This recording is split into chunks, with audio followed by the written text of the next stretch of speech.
I think we should start. We have 25 people online. That's good. So, good morning and good afternoon, everyone. My name is Klaus Otto. I'm at the Curtin University, and with Tavis, we host this seminar today. So, yes, as Brian was saying, please mute and also be aware that we are recording the seminar, and the recording will be made available on the Global Energy Institute website, which is also on the CET website. So we have today two presenters. We'll start off with Tavis Potts, and then later on we have Professor Greg Morrison from Curtin University. So Tavis, who is the Interim Director of the Center for Energy Transition, he will talk today about the just transition in Scotland, our communities engaged in energy transition. So after his talk, there is time for some questions, and then we'll continue with Greg's presentation. So, Tavis, over to you. Thank you. Thank you very much, Klaus. Good morning and good evening to everybody in Aberdeen and Perth. It's nice to speak to you all, and thanks for the chance to present some work that we're doing to the Global Energy Institute, which is a part of the Aberdeen-Curtin Alliance. So I'll just share my screen and get things started.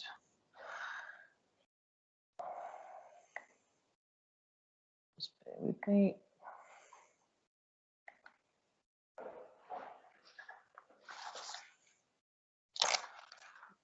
It's taking a while for some reason.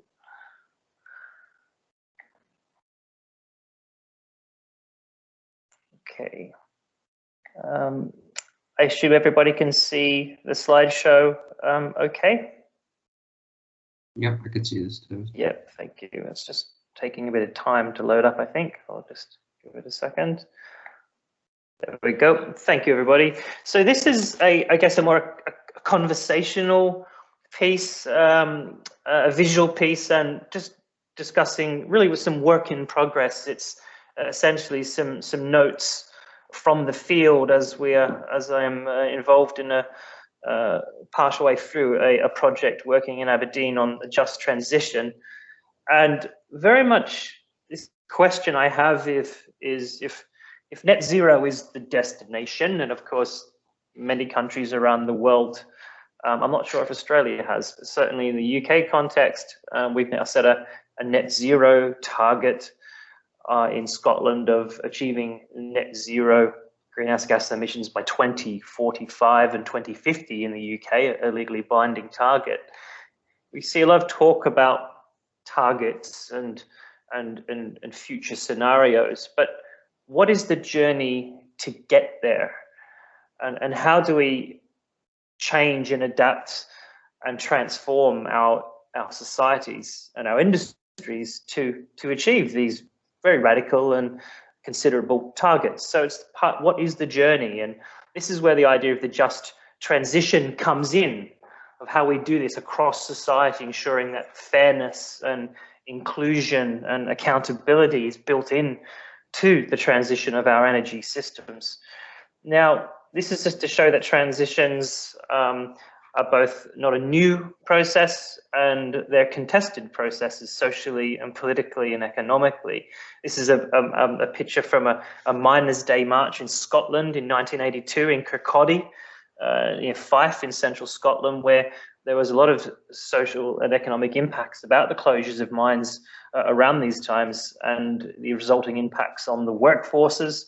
Transitions aren't really a new thing. They're how governments and how markets have dealt with industry and community change hasn't necessarily been easy or socially accepted in the past, leading to political conflict.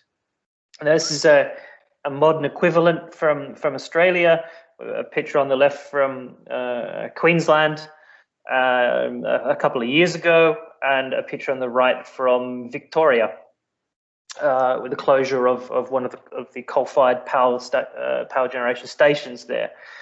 And you see these messages of how resource and coal mining communities, or communities that have their economies tightly coupled with high carbon emitting industries such as coal, or increasingly we'll see it also with oil, how they face changes to both domestic use, for example, in this case for electricity generation, and for export, and a changing global export market as we see pressures on coal mines and coal generation moving away from that to more renewable sources.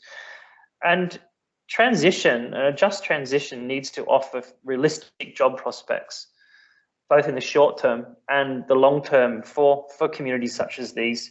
These are highly politicized issues. In fact, there are, from the recent, not recent, but from previous federal election in Australia, some of the swing seats in the election from Queensland were really predicated around the use of coal mining communities, development of new coal mines, and seeing climate change and transition as a threat to these communities. So we really have to make sure we factor this into account. This image is a very familiar scene from Aberdeen, a particular demographic in the oil and gas industry here, oil and gas workers either flying or returning from the offshore rigs. And again, the energy transition raises considerable issues for workers in the energy industry, for the broader industry in the northeast of Scotland, as it moves away from high carbon, energy intensive production to more renewable forms of production, and how this ripples through the economy and the region. But it's not also about energy workers in energy industries, although a substantive focus is on that, both in the literature and in practice. It's also about energy transition focusing on quality, good green jobs in communities, in diversifying jobs in communities, including ownership of use and storage of local energy production, new sectors across the economy, such as environmental services, transport, active travel, manufacturing, land management. And so there's a real demand here for community revitalization and community resilience as a part of the just transition agenda. And in Scotland, we are one of the only countries in the world to have recently had what's called a Just Transition Commission. It's been wound up and released its final report only a few weeks ago, which really provided advice to the Scottish Government about how a just transition can be implemented in the Scottish context there. And it came up with 4 key challenge areas, or key areas of travel for the Scottish Government. So, and these 4 areas are to plan the transition, a just transition to net zero. So not ad hoc, not at the vagaries of solely the market, but to actually plan a transition that creates benefits for people across Scotland.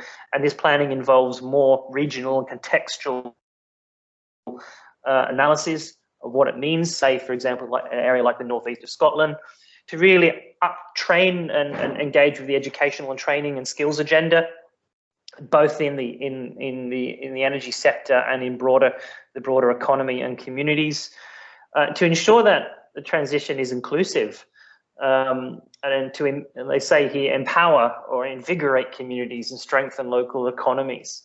And then also the fairness aspect of the just transitions, and ensure that benefits are shared widely, and that the costs of transition, whether it's new forms of energy or electric vehicles or changes to housing stock, actually don't unfairly burden those with the least ability to pay. So there's a fairness element woven into this. And it's very interesting, recently, this week actually, that the Scottish Government with its cabinet, new cabinet, has actually announced a minister who has a portfolio for just transition specifically, in addition to climate change and energy. So it's something that's been taken very seriously here in the Scottish context. Now, I don't want to dwell on these too long, just to say that there are a range of different conceptual models around what a just transition is, and most of those build in references to what we call energy justice. And energy justice is really the goal of achieving social and economic participation in the energy system, and also addressing things such as fuel poverty. It's usually split into 3 or 4 sub areas of energy justice, and these are represented by these blue chunks here on the left-hand picture. So issues of distributional justice, so where do injustices lie? This could be both in terms of socio-demographics or in terms of geographical elements or spatial elements. Recognition justice, so who is affected, and recognizing that both climate and energy change does affect people in different ways in different communities, both within a city, within a country, and globally. Procedural justice is how justices can be overcome, so the processes, the mechanisms of, say, democratic representation and accountability. And restorative justice, what can we do to ameliorate past injustices or mitigate against future injustices? So building, for example, resilient communities, dealing with things such as fuel poverty. Fuel poverty is a major issue in Scotland, and particularly in rural Scotland and in the northeast of Scotland. We have major issues around fuel poverty, particularly places, regions, communities that are off things such as the gas grid. So I'm very interested in understanding some of these frameworks and the work that we're doing, and then how do they apply to live case studies on the ground. So I want to just briefly touch upon the second half of my talk, the work that we're doing on a case study in Aberdeen. It's great to have a really interesting case study on our doorstep. You don't have to travel far now to do really interesting, engaging work in energy transition. So those of you in Aberdeen will be more familiar with this, but for those of you in Australia, what we call the ETZ, or the Energy Transition Zone, is an industrial proposal, major industrial proposal initiated by an economic development group called Opportunity Northeast, who are connected to much probably the Wood Group, and it has received very strong support, both policy support and funding support, from Aberdeen City Council and the Scottish and the UK government. In fact, in the recent UK budget, the Chancellor of the Exchequer allocated 27 million to the Energy Transition Zone and other initiatives in the Northeast, and the Scottish Government has allocated 67 million sort of in startup funding towards the ETZ. Essentially, what is the ETZ? It's a land development project to support building investment for low carbon technologies. And it's principally focusing around sort of the industrial aspects of this, so large scale offshore wind, carbon capture, hydrogen development, the big 3, and then via the development of local and national supply chains. And it's very strongly aligned to supporting the industrial sector in the northeast of Scotland, and this transition that we're having in the energy sector in Aberdeen in the northeast, where we move from oil and gas into more diversified and decarbonised modes of production. And the proposal is very much focused around a range of sort of greenfield and brownfield sites in this part of Aberdeen. So here's a lovely a couple of years old aerial view of Aberdeen, looking from south to north in the city. And if you can see my mouse, the area proposed for development of the energy transition zone essentially are predominantly these greenfield sites around the southern side of the city. And this picture here is actually, we have a national infrastructure development currently being built.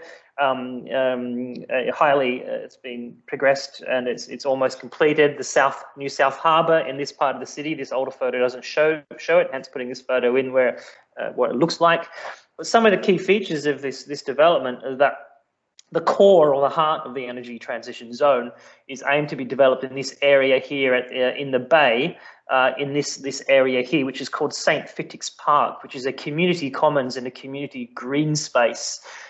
This area here, just to the immediate west, is one of the most porous parts of Aberdeen, in the top 10% of deprived communities in Scotland, and is an area of substantial social deprivation and disadvantage. And so we have this emerging clash here of a major economic development around energy transition being proposed, but being focused on local green space areas, with the centre of the development really being key to picture around this area here at St Fittick's Park, which is a community commons for the most porous part of one of the wealthiest parts of a city in the UK. So this is leading naturally to a range of issues. There is an emerging conflict here and community opposition to the plans.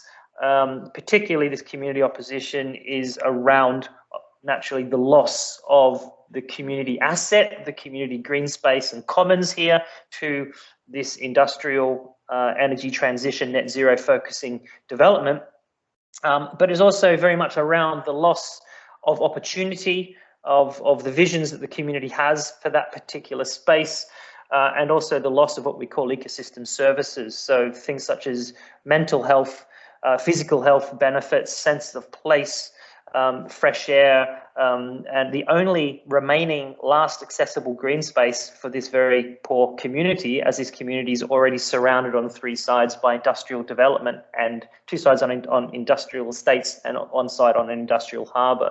So this is really the last accessible green space for the community, and we recognise how important green space has become in the 12 months we've had in lockdown. So really important for people's mental health there. So this is kind of the heart of the conflict here, clashes over what the proposition is and how it will affect the community. Now, in drawing back, this is quite a wordy slide, and I'm not going to take you through every word here, but we're looking here at how do some of these tenets of energy justice apply to this particular development. If we assume that energy transition is a Scottish Government priority, which you would expect by the allocation of the Minister and the Just Transition Commission, how do some of these features of energy justice, such as distributional justice, apply to this development? And we're conducting a range of community interviews and document analysis of key documents around the development. So what are the benefits that have been told both to the community and in the documents? Well, there's clear economic development benefits here of low carbon industrial development, in particular industries, wind, carbon, decommissioning, long term.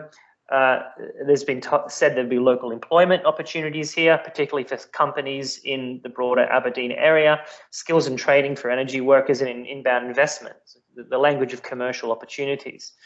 The beneficiaries are clearly pitched at, say, energy workers or energy companies in Aberdeen. This is international companies through to local companies. The beneficiaries are also things like economic agencies, small and medium enterprises. There's some language about local people, jobs for local people and training opportunities, but very much a lack of evidence of how that's going to work in practice. What are the costs? Well, the costs, which aren't really counted for in the planning discussion, is that the loss of St Fittick's Park and a commons and a green space there, loss of access for that deprived population, the immediate population, 10,000 people, in fact, who live in Torry, and then the long-term impacts on the community well-being from the loss of this space and the loss of their natural capital. Again, this is where the deprived communities, the communities of this region, are bearing the costs for the development and not really gaining much of the benefits of the development. In terms of recognition, and who does it serve? The development is clearly aligned with the economic interests in the energy sector and regional economic development as the industry transitions to net zero, which is a major challenge for us here. How does the proposal level the playing field in terms of access to energy services and benefits? It doesn't. It advances industrial decarbonised energy production, but it has very little reference there to sort of say community energy initiatives or community innovation or development of areas such as smart local small scale energy grids or services. And in terms of procedural justice, so what channels have been employed for debate around this to shape the development? Very little. There's been very limited public consultation on the feasibility study or on the draft local development plan. There's been some ad hoc informal consultation, but really no meaningful large-scale public participation or debate in the project and the proposals, and no recognition of community alternatives that could shape the proposals. From this, I've distilled a couple of themes, about 4 minutes to go. So So the key themes that have emerged from the research that we're doing, and this is a work in progress. So theme one is the contested values of landscape and place. So here are different visions here of the site. The site has been described sometimes as an industrial drain. The St. Fittick's Park was essentially a drainage point for Western Aberdeen, but it has been restored over past years by the community into an award-winning and biodiverse wetland and forest site. So you can see here there's some of the pictures of local biodiversity, a functional wetland, some of the work that has been done to convert that, working with the RSPB and SEPA, the Scottish Environmental Protection Agency, versus the image of the site as a zone of industrial development. So this is part of the issue, how this emerges, that you have two very polarized views of what the site should be, and its potential and its applications going forward. Very interestingly, there's been some work by Aberdeen City Council of late about community planning and what communities want, particularly the communities in the most highly deprived parts of Aberdeen, so north, south, and central. And the themes that came out of an exercise, of a scenario exercise with 2,500 people in these communities, was that the top 5 themes here is in the north theme here. Spaces, more participation of citizens in running of the city, refresh the condition of the city. In the south, increase food growing and open spaces, make outdoor space more welcoming. In the central, build more affordable housing, reduce inequalities, more communal green space, nice public city spaces, and also demands there for more jobs and in digital connectivity and employment. So very much a strong call from the community planning side of these communities for more green space, more effective green space, and jobs and employment in these areas. So how does that fit with the current development proposal? Theme 2 is that economic benefits from the transition are unevenly distributed. And we see two contrasting pictures here. So the development on the left and the Scottish Index of Multiple Deprivation on the right. So you can see Torry there is in red. So Torry is a highly deprived area on a range of indicators. And if we look to the Scottish Government's Climate Emergency Skills Action Plan, is that access to jobs and training associated with net zero is actually going to be very much skewed towards certain socioeconomic groups unless this is proactively addressed. And those in skilled, low income or unstable employment, which is essentially the employment profile of this locality, are less likely to have the means or the ability to take advantage of these new opportunities. The third theme, I'll be winding up just now, is that community participation is ad hoc, it's informal, and it's tokenistic. We really have to look at how we reform our public engagement mechanisms around achieving net zero. Those of you familiar with Einstein's ladder of participation from 1969, which places a hierarchy of participation. Where do we sit in participation around public debate and public discussion around net zero? Probably more on the lower rungs of the ladder, I would say, in relation to this development, around consultation or informing on 3 or 4. And really what we're aiming to do is to push up higher into more partnerships or delegated power.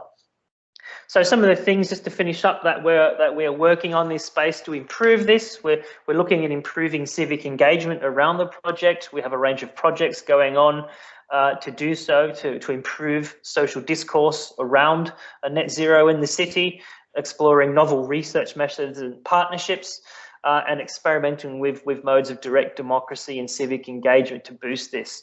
We also want to look at how we actually plan for net zero, both in this space and abroad. Can we, for example, have development processes that are much more synergistic with community visions, such as eco-industrial parks that much more strongly incorporate biodiversity into their design?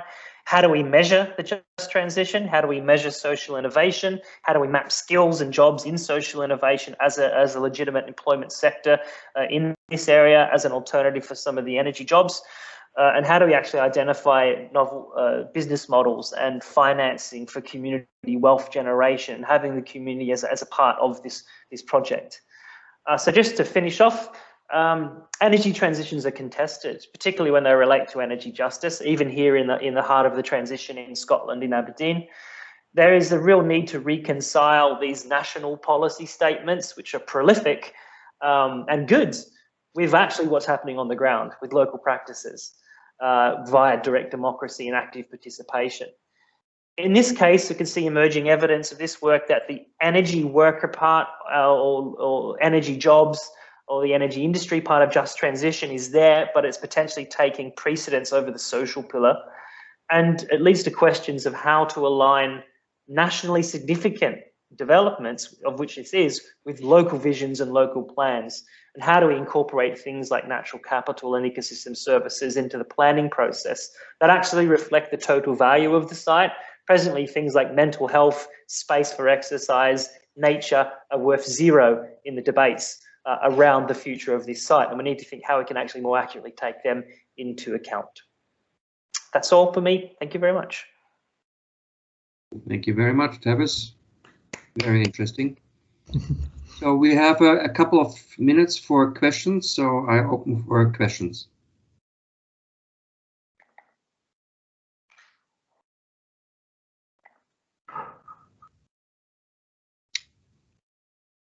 Do we have questions?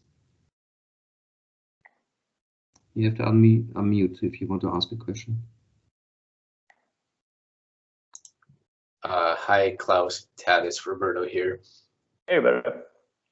Question. There was a report released this week by International Energy Agency, which is really making waves and about how to get to net zero 2050, and it's very ambitious, radical.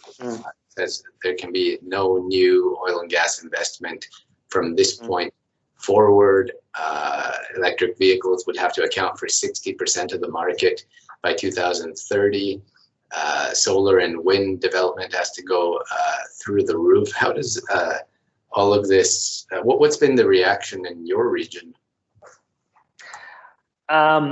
There is, I think we're in the calm before the storm at the moment in our region. So I haven't read the report yet. You could see a slide flashed up on my screen there from that particular report, and it highlights really, some, I think for the first time, some quite radical propositions coming from the IEA around this, specifically calling for essentially a moratorium on oil field development and which, if we look at what the reaction was from the North Sea sector deal, and some media came out about that earlier in the year about that was flagged but quickly removed a moratorium on oil and further oil for development in the UK. There was a very strong reaction from industry here about that, which was opposed to that.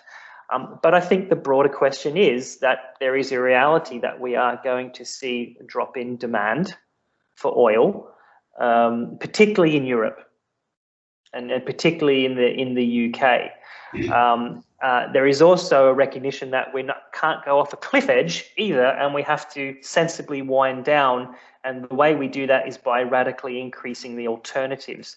And I guess where the just transition is ensuring that those alternatives are fair and accessible to people, i.e. electric vehicles are still way too expensive for most people in the UK. So how do we balance those two things? A sensible wind down in say oil and gas production over time, not tomorrow, but over decades, with an increase in investment and accessibility and community acceptance of those technologies. But it's very interesting to see this language coming out from the IEA, and I think all of us have sort of taken a breath and had a look at it, because it's a radical change in direction. That's going to filter down and result in many national debates, both here in Scotland and further abroad. No doubt. And they always, their reports over the decades have always sort of implied that investment in oil and gas is needed because they were looking out for the interests of important consuming countries.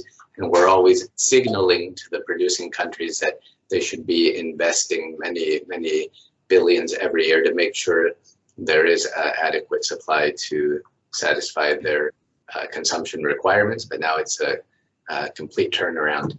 But Yeah, thanks for answering. And also just to quickly add to that is that no new development doesn't mean stopping existing development or existing oil and gas fields that either may be mature or relatively new. For example, in West of Shetland. So there's still a recognition there that we're going to need oil and gas at least for the coming decades. But yeah, the moratorium on new development. But it's the message. It's the message, right? Great. Okay, Tavis, there are a couple of questions online. Yep, I see them. Can you see them? Yep. Okay. Yep, I can see them. So the first one, other locations being investigated in ETZ. Yeah, so it occupies quite a broad spatial zone. It's a mix of green and brownfield sites. So the two of the industrial pre-existing or already existing industrial parks are a part of the ETZ as well in Aberdeen. But the issue is that the core of the energy transition zone is focused on that area of St. Fittick's Park, primarily because if you see where the new harbour is being developed, that area is perfect prime land for, say, marshalling yards for decommissioning or building large-scale renewable offshore windmills for turbines, for example. You need large flat areas of ground. So I think part of the debate going forward is how we can actually try get both, how we can have an ETZ that's successful and transforms industry, which needs to happen, but one that also respects community wishes, the greens, the commons, and the values and the biodiversity in that place and the importance that place has for that community. At the moment, I think it's a bit one-sided and we need to move towards a more synergistic vision between the two. Dooney's Farm, Babley, in the dark. Yeah, so this is a really popular local site, farm that children's schools go there and see rare breeds. Yeah,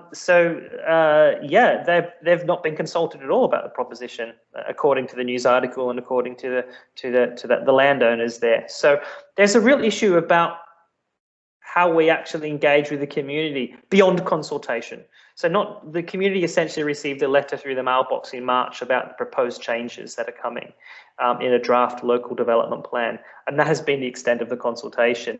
We need to have much more rigorous, participatory and inclusive modes of engagement about the future of energy in this city and how it affects communities. So that's what we're working on. Okay. You want to answer the last question?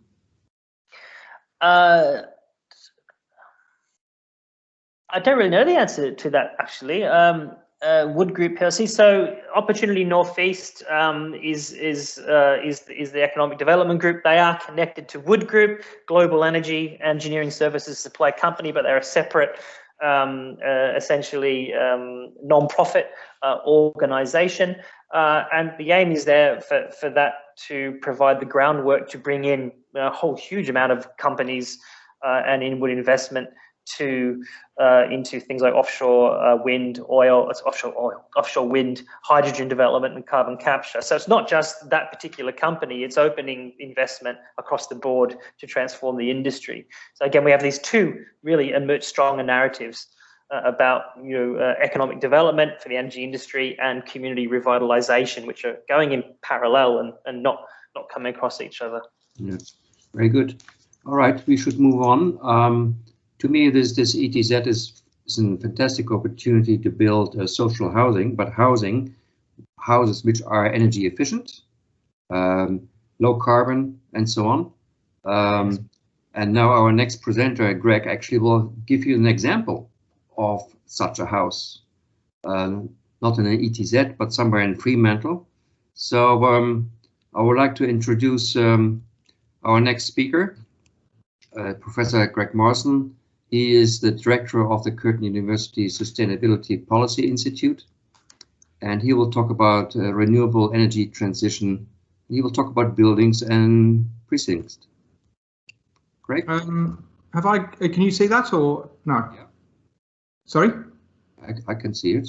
Oh, yes. Okay. Thank you. I just. Can you enlarge it? I mean, do there you go. Yeah, there you go. Is that good? Very good. Yeah, very good. Thank you. It's the wrong slide, but so thank you very much, and thank you, Travis. That was really interesting, and I'm going to actually touch on the just transition, but perhaps from a quite different angle. So I think just to answer the the question about net zero. In fact, we have just started a project, Klaus knows about this, with 3 other universities, Monash and UTS in Australia, looking at net zero for 2030 for the 3 universities, so that's more at a strategic level. The state has a new climate policy which looks at net zero for 2050, and we're also doing some more selective research amongst our faculty, probably going beyond or lower than zero. So and looking at how our research can contribute to it. So there's a lot of activity in that space at the moment, and a lot of discussion about it. I think partly driven by the mining companies setting net zero targets for 2030, 2050 as well. So very interesting. I'd like to talk a bit about the work we've been doing on buildings, precincts, and most importantly, how we share solar energy. Just to start with, what does it look like in Perth and the state, WA? Well, we have what's known as the SWIS, which is the Southwest Interconnected System, which is essentially the Perth and Peel area and out to Kalgoorlie. We have WA is a huge state, so there's large regions, which is often done on sort of microgrids or bespoke systems. But the actual SWIS, which is the Southwest Interconnected System, is an area the size of the UK system, the UK grid, with only 2 million people connected. So it's always been a challenge providing cheap or affordable energy for the people of the state. And in fact, there is a law that the Swiss area then contributes to the regions to keep prices down. What's interesting here is what's happened more recently. So 1 in 3 homes now have rooftop solar. Because of the high prices, 1 in 3 homes now have rooftop solar as the price of solar panels has gone down. It also means that we've now got days with minimum demand. In other words, sunny days that have got a sort of a reasonable temperature, where we've actually got days where the large scale and rooftop solar provide 100% of the energy. That's a challenge for the grid because you've got the power stations going as well. So you run into all sorts of issues with with balancing the grid. And because the Swiss is an islanded system, that creates problems. What they've been doing is putting in large batteries, 13 large batteries into the grid. But quite importantly, and leading into the work I'm going to talk about, a lot of aggregator type projects. So in other words, they can either be behind the grid or sometimes across the grid. Community batteries, solar battery, virtual power plants, and electric vehicles are coming in slowly but surely. And then studies looking at energy orchestration behind the grid, green hydrogen, we're just starting a PhD on that, peer-to-peer trading, peer-to-peer and energy trading, which we've done an across the grid trial on. So there's an awful lot happening because the Swiss is very challenged. Now, this rapid energy transition to a decentralized and distributed renewable resources energy system is ongoing. And perhaps we're the first in the world to go into it. And I've mentioned earlier, or further up in the slide, 2023 is flagged as a sort of a critical date for when we have to get this sorted out, and there's a lot to do. A lot of people talk about the South Australia system, but they at least are connected to the larger Australian grid and are more protected. What is I've had a PhD student, Sam Wilkinson, he's just finished and submitted his PhD. One of his first studies was looking at the sort of social technical sort of analysis of the history of the grid in Western Australia from the 1880s, and actually started out as a Perth gas company, so streetlights, and eventually turned into the first coal-fired power station. And it was a lot of coal up until the early 80s, when it started to transition across to more gas. But what is interesting is what's happened more recently. So we have the rapid uptake of rooftop solar has meant that this rapid increase in energy produced from rooftop solar into the grid. So we've had this phenomenon of the customers, the traditional customers at the end of a linear sort of system, are suddenly producing significant amounts of energy at the moment on a cool day, the base load. The interesting part of this figure is what you can see here is that the early rooftop solar systems were less than 2.5 kilowatts, increase in number 2.5 to 4.5 kilowatts. At the present time, 4.5 to 6.5.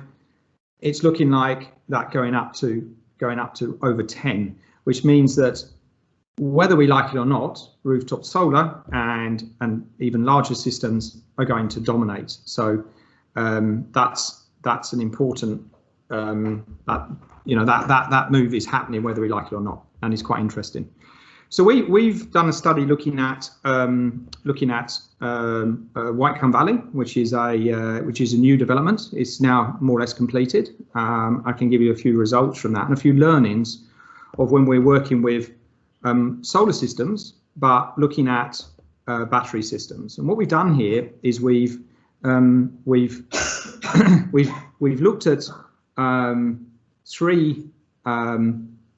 three developments on this site. There's a lot of single houses here.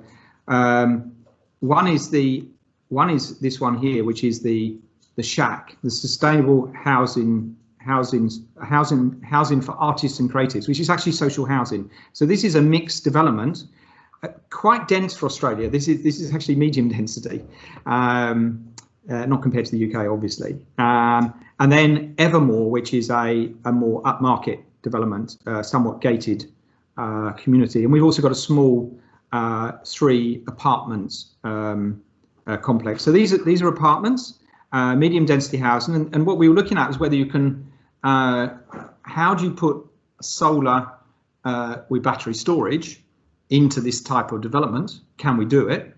And can you, how do you share the solar energy? And I'll be coming back to sharing in a while. And here's the 3 developments.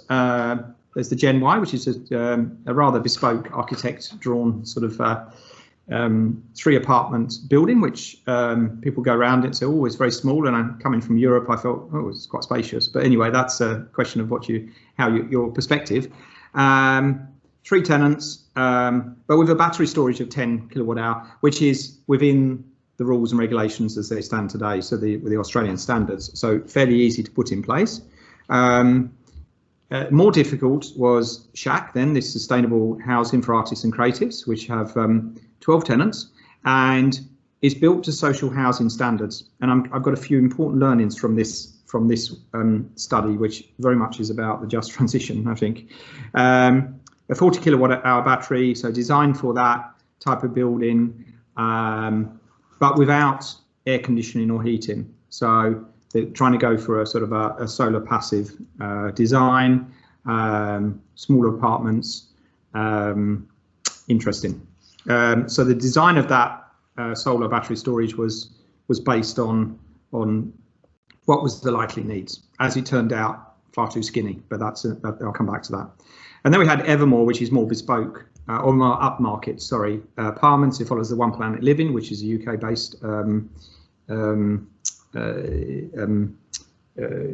certification system, 120 kilowatt hour battery and 54 kilowatts solar on the roof. Over the 5 years, it was actually the case that Moez Saeed, who's just finished his PhD, electrical engineer, was seconded to Balance, who have the solar battery storage system, and put the system in. So we not only, we didn't do the design, but we were certainly involved in the installation and putting the metering into these apartments. And this gives you an idea. You can see here the blue lines is the renewable power, and for each unit we've got we're measuring the load. We've got the common property load. I'll come back to that and learning from that later. And then a complete load meter. So we're collecting data that then goes to a data logger, a COMEX, And then if you look at the red side, you've got utility meter for looking at the grid. And on the roof, we've got the solar and the inverter, and then we've got what we call the BESS, the battery energy storage system. So the interesting part of this project is looking at the energy flows and the use, and the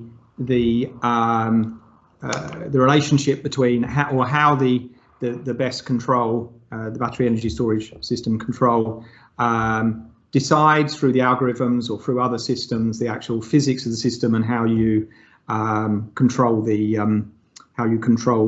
use of the grid, the use of the solar and the battery storage. So quite an interesting system. From the actual system itself, we got the download of the data logger, which is wireless, and then into cloud system, across to BigQuery database, which is and this is actually controlled out of Curtin. We are collecting all the data from all of these apartments for the whole of those systems. So this is deliberately to give us quite rich data, not rich enough. It's 30-minute data, which was because of the COMEX system. Now in new work we're doing, we can get down to 10 seconds, so we can get really sophisticated data, which is quite interesting when you want to look at how people are behaving in or their practices in their homes. And on the right, that's how we download it. You've got the dashboards, but most importantly, we're starting to really visualize this, what's happening in these systems. Now, I'm going to keep it fairly short. We've got a lot of data, and this is should really have updated this because we've actually got 3 years data. The interesting part of this study was to look at the relationship between and we got some other beautiful diagrams, but this is the diagram that sort of, what happens over on a seasonal basis. And so just to remind you, we've got the Evermore, which are the upmarket apartments, looking at the screen on the left. In the middle, we've got the Gen Y, and on the right, we've got Shack, which is the sustainable housing for artists and creatives. Now, the interesting part of this is that if you look at all three and you look at net zero, operational net zero, I might say, nothing to do with the buildings, and the whole of the precinct was flagged as net zero, they just about make it across the line. But there's something called the winter effect, which we've defined here.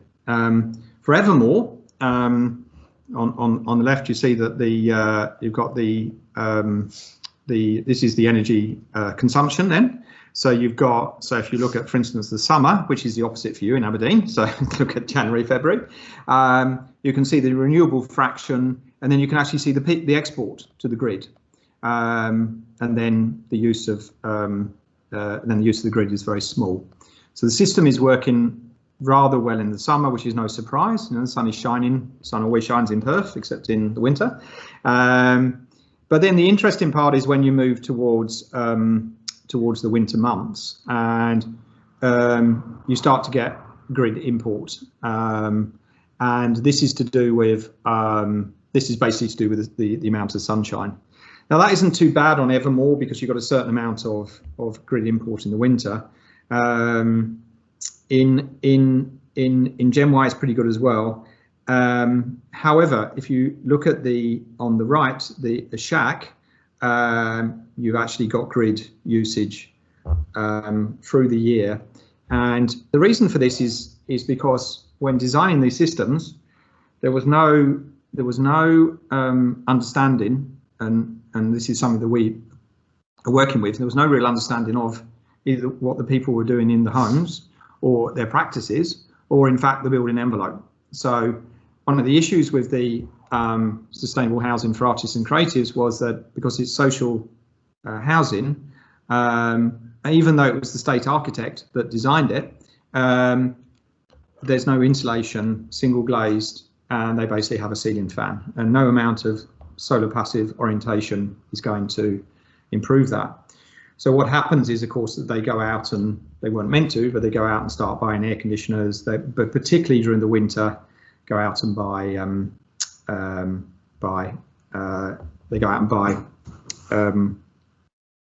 small heaters. So that's a real issue, and even worse is that the battery is not keeping up anyway. So you've got export of solar, but you've got grid use as well. So there are some learnings out of those results that are quite important. So there's a self-sufficiency, but there's also the question of degree of autonomy. So how autonomous are you? Well, in this case, the social housing, probably not.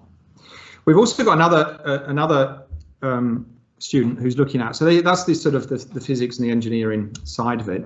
We've also got another student, Paula Hansen, who actually now is at the University of Oxford. So she's working on what we call polycentric governance. One of the key things about this was how we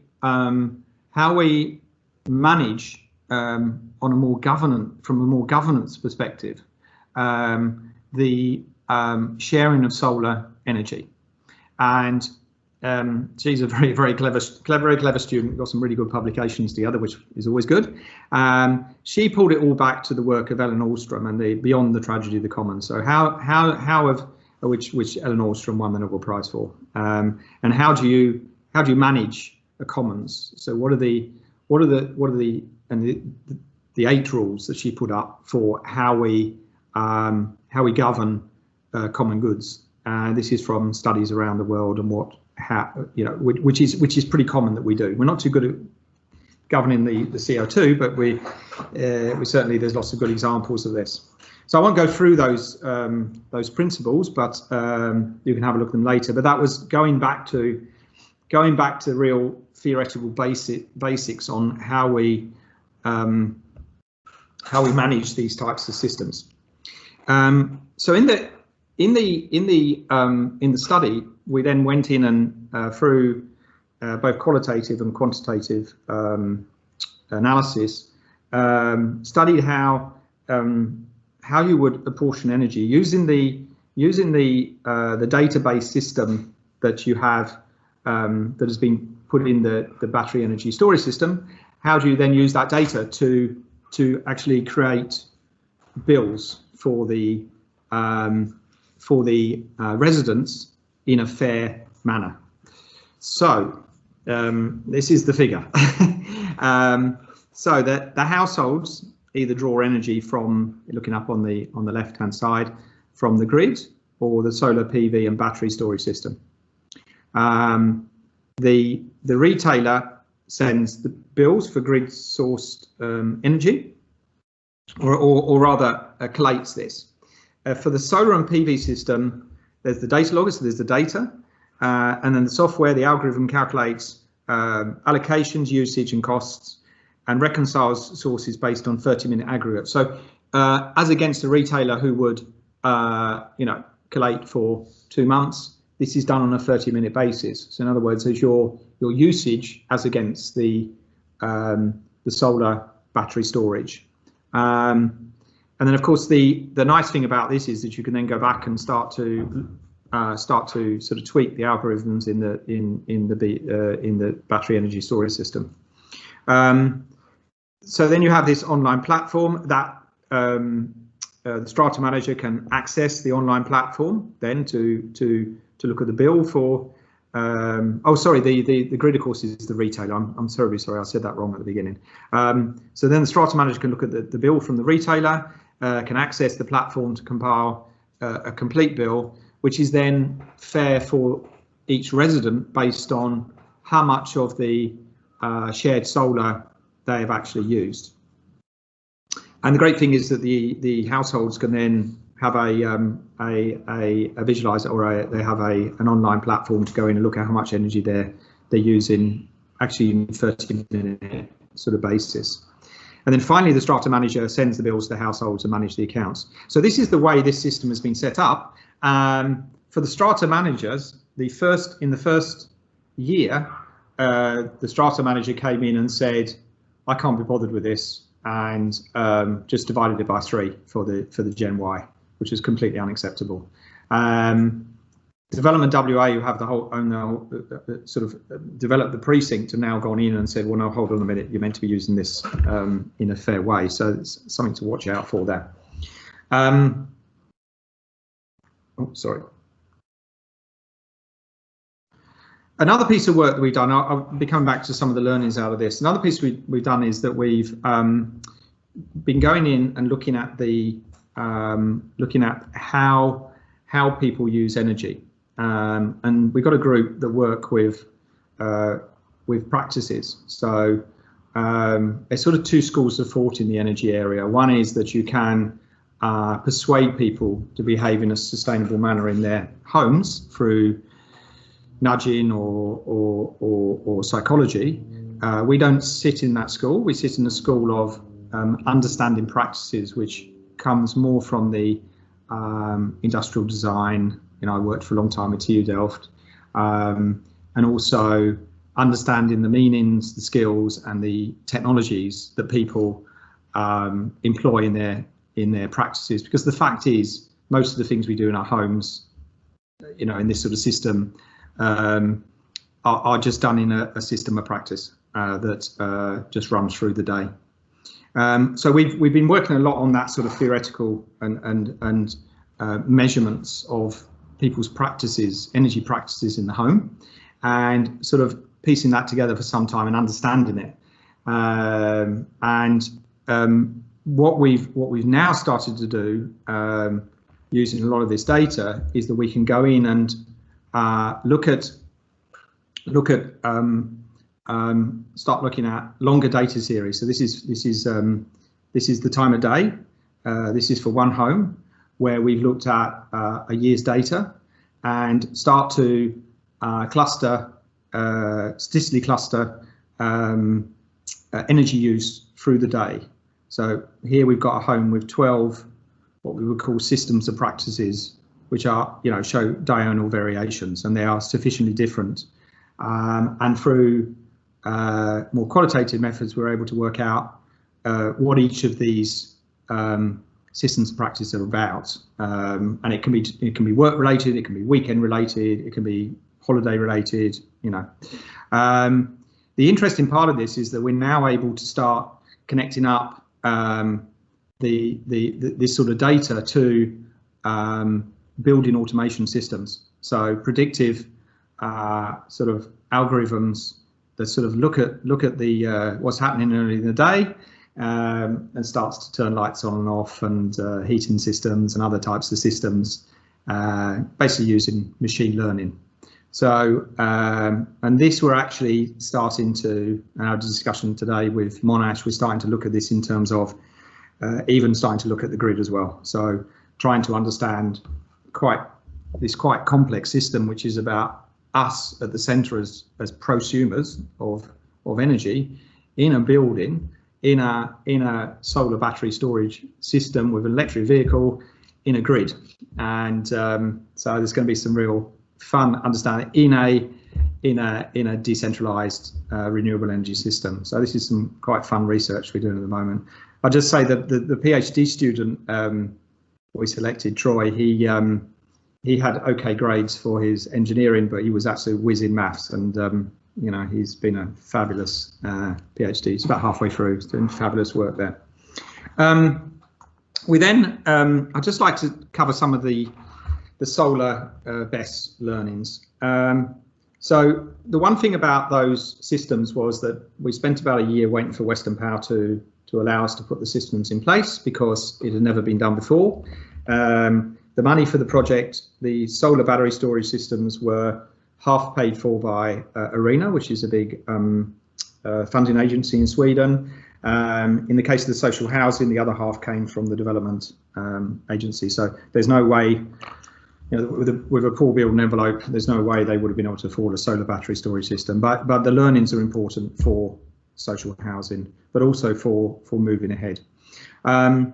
What we're clear about is the size of the system that either has to reflect the quality of the building envelope, the heating, cooling systems, and the energy practices. We need to understand this better. So you can't just go in and say, well, this is a certain size of apartment or a certain size of building and put in the solar battery storage system. We need to understand this better and put in the right size system. Otherwise, it doesn't make sense. It's not optimized.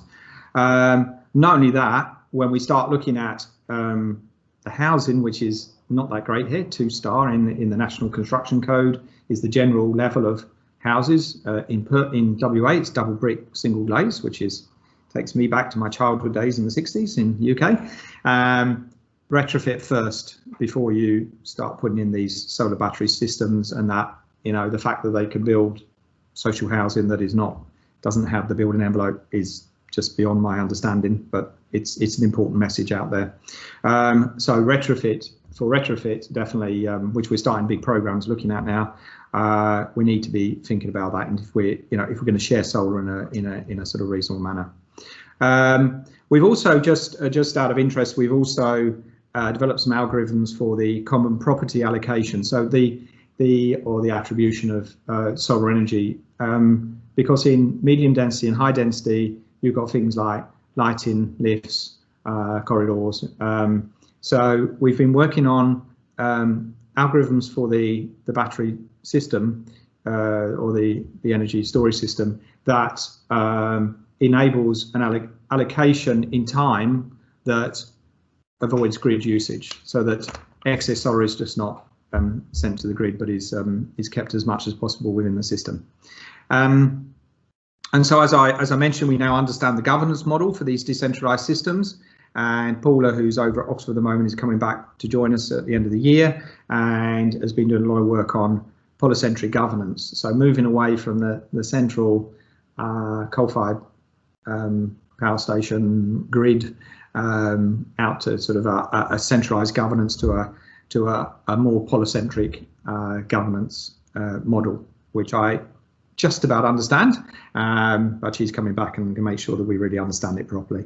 The solar battery energy storage system with the building automation system and system of practice provides a new level of sophistication for homes, and I think we're going to be able to do some good work in that. And hey, the other learnings, again, lots of great peer-reviewed publications and industry partners.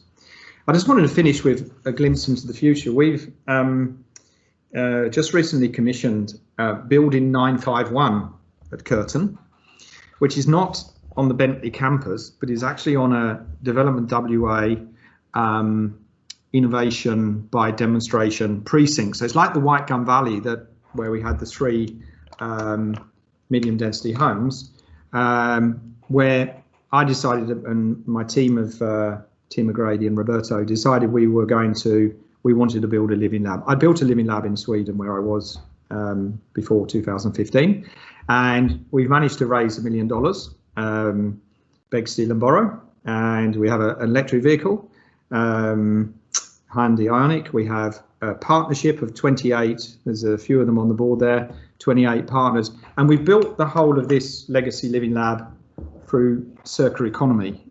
So instead of not so much recycling, but designed for reuse. So it's modular, it's held together by nuts and bolts, magnets, spacers, screws, and has a whole load of innovation in this 250 square metre building that actually sits on a development site that aims for net zero and beyond. Circular economy means that we're moving from net zero to looking at embedded energy and carbon. Just for this building, we've got a factor 10, by design for reuse, we've got a factor 10 reduction in greenhouse gas equivalent for the construction phase. So we've gone from 50 tonnes down to about 5 tonnes, sorry, and of course the operational 2-3 tonnes a year. So we managed to bring the building down to sort of much better sort of levels in terms of energy consumption. So there you go, that's our work. Thank you. Now I don't know how to get out of this. End show. There you are. Have I done it? Yep, you've done it. Very good. Yes. Thank you. Very, very I failed in practice, by the way, everyone. This was very good. Thank you. There's a bit of an echo here. So, any questions for Greg?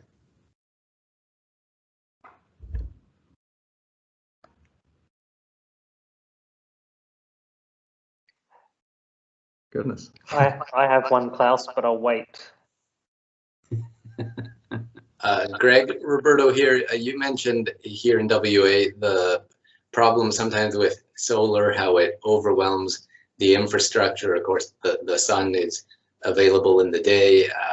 Sometimes when I guess consumption is not at its peak, it happens in the evening. And part of the solution you said was batteries, but what's ultimately, how do we resolve this issue?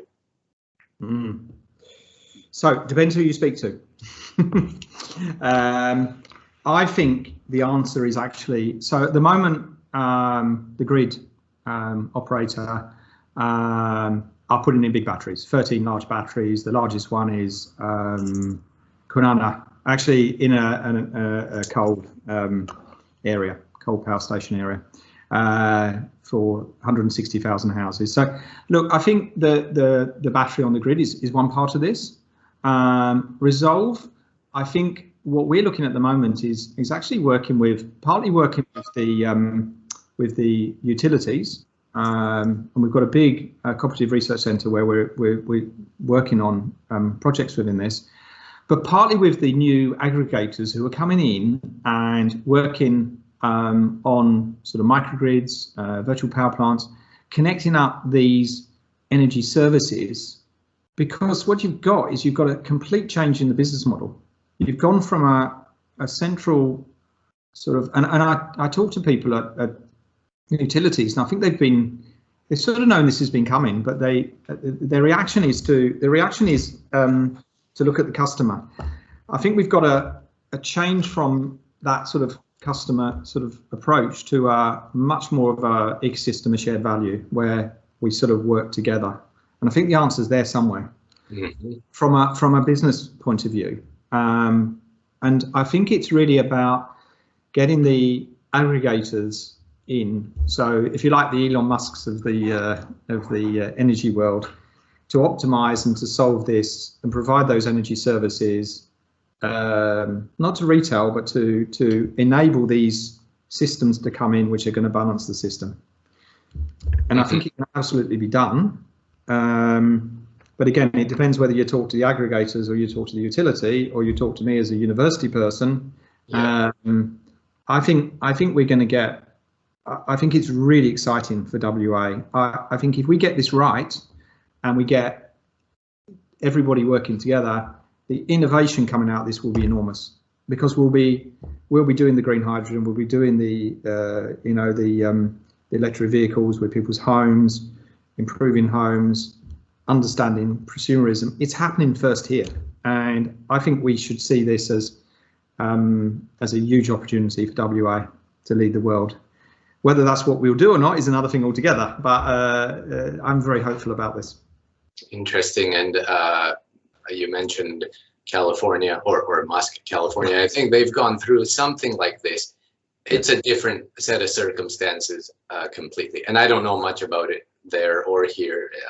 It's a bit outside my area, but I don't know, perhaps there could be also lessons to take from the California. Absolutely. So Horizon, who work with the regions, look to California and have got a lot of the ideas about forecasting solar in more remote regions, and how you solve that is coming from there as well. Hawaii is also an islanded network.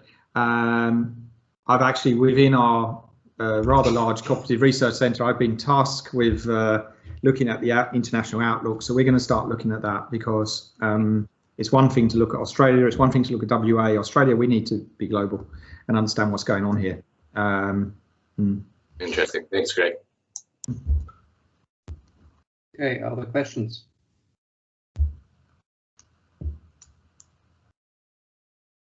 Yeah, Greg, just from the UK context, where we have huge emissions from homes, about 35% of our final emissions are from heating.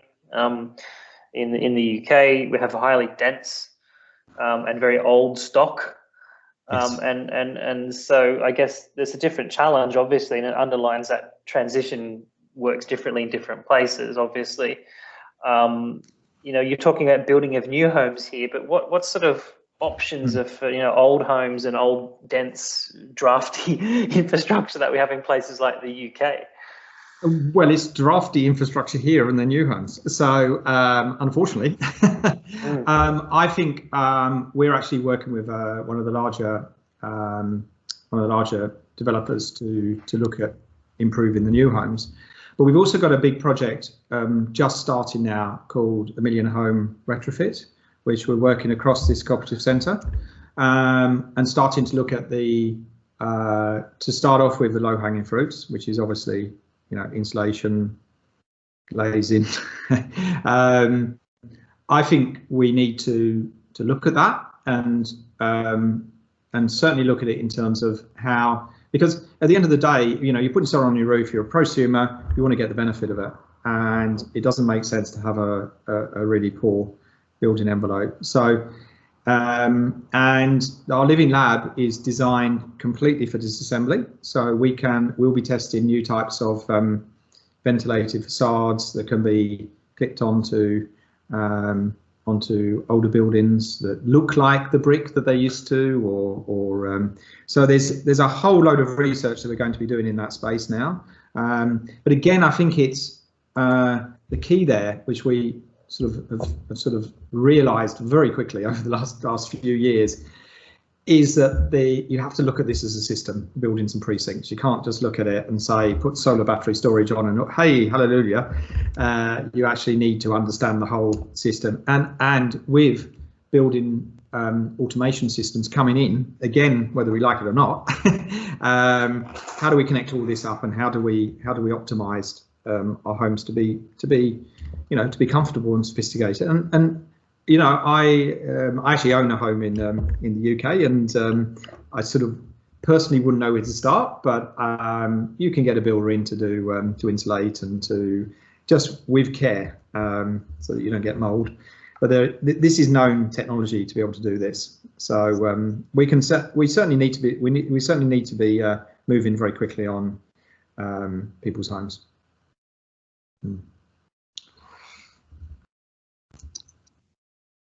Okay, it is 5:15, 10 EU time. So I think we should wrap it up. If there are no further questions, I would like to thank both of our presenters today, Tavis and Greg, for your valuable time, interesting talks, and I learned a lot today. It is recorded, so Brian will let us know when the recording is available. So with that, I'll bring it to a close. I wish you a good weekend and a good remaining day in Aberdeen.